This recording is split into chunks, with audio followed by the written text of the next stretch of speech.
నమస్తే, welcome to NS TV. ముందుగా వార్తల్లోని ముఖ్యాంశాలు.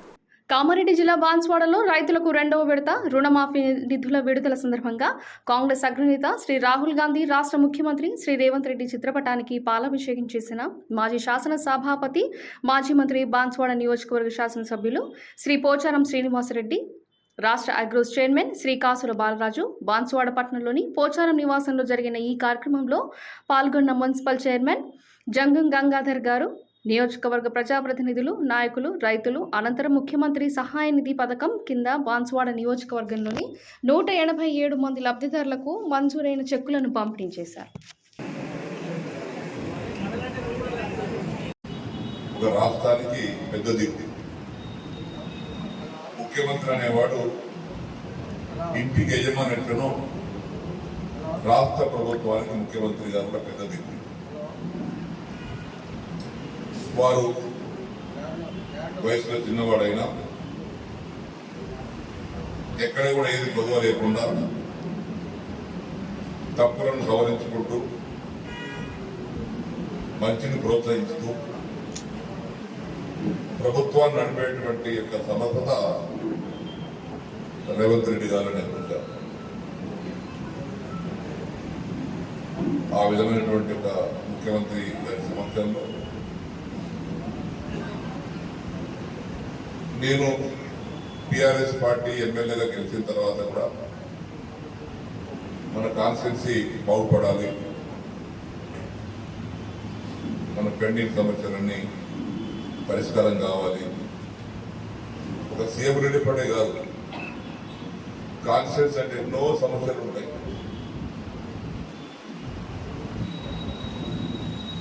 రెండు మూడు రోజులలో ఒక స్కీమ్ వచ్చింది. రాష్ట్ర ప్రభుత్వం ఆమోదంతో, కేంద్ర ప్రభుత్వం కొంత నిధులతో బాన్స్వాడ పట్టణానికి కొత్త ప్రభుత్వం వచ్చిన తర్వాత అమృత స్కీమ్ వచ్చింది. బాన్స్వాడ పట్టణ జనాభా రోజు రోజు పెరుగుతున్న దృష్ట్యా శాశ్వత మంచినీటి పరిష్కారం కోసం అమృత అనేటువంటి పథకం కింద 52 కోట్ల రూపాయలు మంజూరైంది. టెండర్ కూడా అయింది. ఈరోజు సాయంత్రం అధికారులతో కాంట్రాక్ట్ కమిటీ పెట్టాం 3 గంటలు. అంటే పనులన్నీ మనం సక్రమంగా తీసుకెళ్ళాలి, ఏ పని ఆగకూడదు. దవాఖానలు కడతా ఉన్నాం, రోడ్లు వేస్తా ఉన్నాం, చెరువులు కడతా ఉన్నాం, ఎక్కడేమో కడతా ఉన్నాం, లిఫ్ట్లు కడతా ఉన్నాం. ఒకటి కాదు, రెండు కాదు, కొన్ని వందల కోట్ల రూపాయల పనులతో ముందు నడుస్తా ఉన్నాం. బాధ్యత బరువు మోసేవాడు తెలుస్తుంది, గాలి మాట్లాడే వారికి ఏం తెలుస్తుంది?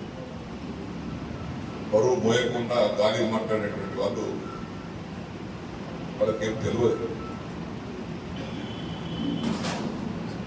కాబట్టి బరువును, బాధ్యతను సంపూర్ణంగా సమర్థవంతంగా మనం మోసుకొని తీసుకెళ్ళాలి.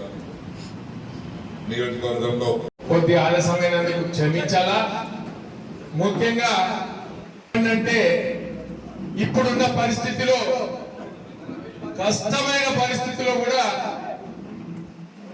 అన్న సీఎం గారితో మాట్లాడి 150 ఆగిపోయినటువంటి కూడా అప్పట్లో ఎలక్షన్ కన్నా ముందు పెట్టుకుని తీసుకొచ్చేదంటే మామూలు మాట కాదు. అన్న సీనన్న మరి ఏదన్నా పట్టుకున్నాడంటే పట్టిన విక్రమార్గం తిరగోల గట్టిగా పట్టుకొని ఆ పని చేసేటువంటి వ్యక్తి పెద్దలు, పూజలు, గౌరవనీయులు మన పోచారం సీనన్న. మరి వేదికపై చాలా మంది అంగ పేర్లు తీసుకుంటే లేట్ అయితే కాబట్టి వేదికపై ఉన్నటువంటి పెద్దలందరికీ, మరి వేదికపై ముందున్నటువంటి నాయకులకు, మరి సీఎం రిలీఫ్ ఫండ్ చెక్కులు తీసుకోవడానికి వచ్చినటువంటి వ్యక్తులకు అందరికి కూడా నా నమస్కారాలు తెలుపుతూ, ముఖ్యంగా ఈ కాన్స్టిట్యుయెన్సీ డెవలప్ కావాలంటే తప్పని పరిస్థితిలో కొంతమంది ఏదో మాట్లాడుతారు, కానీ స్వార్థం అనేది ఎంతో కొంత ప్రతి వ్యక్తికి ఉంటది. నాకుండే పని చిన్నదున్నా బరబ్బర్ చేపించుకుంటా ప్రభుత్వంలో ఉన్నా కాబట్టి. దాంతో పాటు ప్రజల పని చేపిస్తూ నిరంతరం కృషి చేస్తూ ప్రజల వెంట ఉంటూ పనిచేస్తున్నటువంటి వ్యక్తి. మేము కూడా ఇంకా ఏజ్ అంత పెద్ద కాకుండా మేమంత పొద్దున లేవాలంటే బా ఇంత పొద్దున వచ్చిందా అని విసుక్కునేటువంటి ఏజ్ లో మరి పొద్దున 5 గంటలకు లేచి ఇక హైదరాబాద్ రేపు అసెంబ్లీ ఉంది రాత్రికే వెళ్తారు. అంటే ఆయనకున్న ఓపిక భగవంతుడు ఆయనకి ఎంతో ఓపిక ఇచ్చిందంటే ఇక నేను అనుకుంటా ఏ మానవుడికి ఇవ్వలేనంత ఓపిక ఆయనకి ఇచ్చిండు. మరి ఆ ఓపికను ఈ కాన్స్టిట్యున్సీకి అందరికి ధారపోస్తూ ఇవాళ కొంతమంది మాట్లాడుతున్నారు వాళ్ళ విజ్ఞప్తికి వదిలిపెడదాం.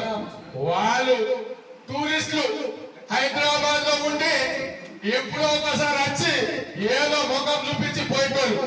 నిరంతరం లోకల్ గా ఉండి పనిచేసే వ్యక్తులం మేమిద్దరం. టూరిస్టులు వస్తుంటారు పోతుంటారు. ఇక ఆ టూరిస్టుల గురించి మనం ఎక్కువగా మాట్లాడకుండా వాళ్ళ విజ్ఞప్తికే వదిలిపెడదాం. ఇంత పని చేసినటువంటి వ్యక్తి ఇక్కడ చూసినాం. డబుల్ బెడ్రూమ్ చెక్కులు ఏ కాన్స్టిట్యున్సీలో వంచలే. సీఎం గారికి స్పెషల్ గా సీనన్న ఇంటికి రాగానే అడిగిండు, అన్నా నాకు ఏ కోరిక లేదు, ఒకటే కోరిక మా దగ్గర డబుల్ బెడ్రూమ్ చాలా ఇప్పించిన వాళ్ళ బిల్లు పెండింగ్ ఉన్నాయి, మరి ఆ బిల్లు ఇప్పించాలంటే సంతకం ముందు పెట్టిండు. అవి కూడా వంచినాం.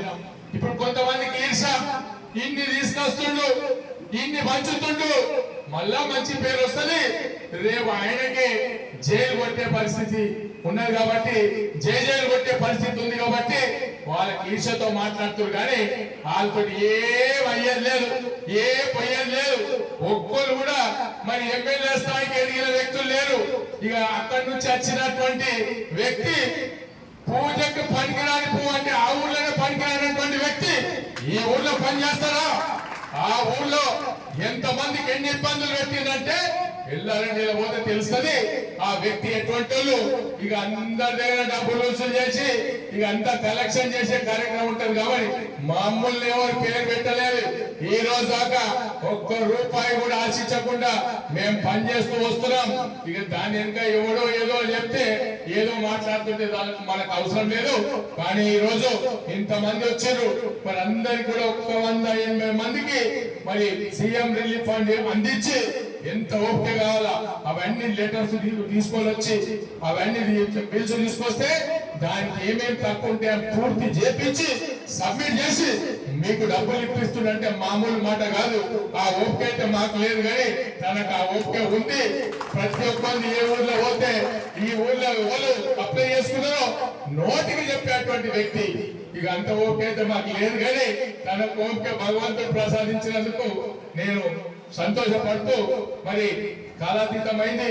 ఇక సీనన్న గారు తన అమూల్యమైన సందేశాన్ని ఇస్తూ మరి సీఎం రిలీఫ్ ఫండ్ చెక్కులు ప్రతి ఒక్క మండల్ వైజ్ ఒక్కొక్క మొసల నుంచి స్టార్ట్ చేస్తే బాన్స్వాడ దాకా సీరియల్ గా నిలబడి ఒక్కొక్కరికి మొత్తం చెక్కులు ఇచ్చి సీరియల్ గా నిలబెట్టి ఫోటోలు తీసుకుంటే ఏ మండల్ ఆ మండల్ ఎవరెవరు వచ్చారో అన్ని తెలుస్తాయి. కాబట్టి నేను సీనన్న గారిని మరి మాట్లాడాను కోరుకోరు.